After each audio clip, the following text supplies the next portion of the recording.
been 22 days since little Sylar Newton vanished from a campground near Camp Verde. 2 weeks after he disappeared, investigators are pretty sure they have found the little boy's body. But the answers on this one have been tougher to come by. Only on 5 tonight, reporter Elias Johnson got a chance to talk to the sister of the woman that a lot of people are pointing the finger at.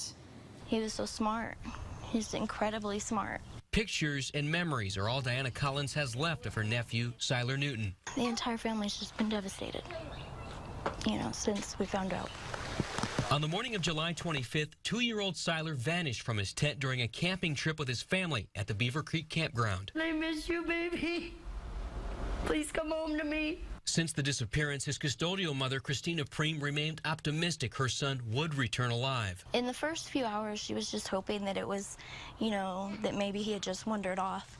And then after that, it was, she just had hoped that maybe somebody that just really wanted a baby had taken him and, that they'd get caught and that he'd be returned to her.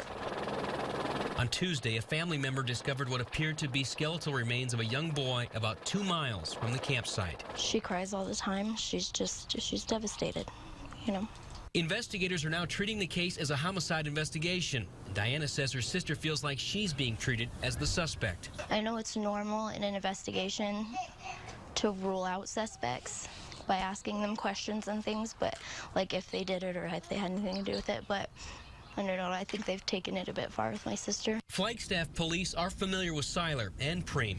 In January, an anonymous tip claimed Priem was on drugs and suffered from anger management problems. The reports say when police got to the apartment, an officer found Sylar sitting at a kitchen table smiling at Christina. A friend was cooking dinner. The claim was dismissed. My sister has had some problems, but, this was her child. This was her baby boy. And I think that people need to remember that. Do you think your sister had anything to do with Sylar's disappearance or death? Absolutely not. Absolutely not. She loves Sylar. She loves him. That was her baby. And a couple of things to keep in mind here. Christina Priem has not been named as a suspect. As a matter of fact, the Yavapai County Sheriffs haven't named any suspects. And secondly, the remains found Tuesday have not been positively identified as Sylar's yet. We do expect an update from investigators tomorrow. Catherine.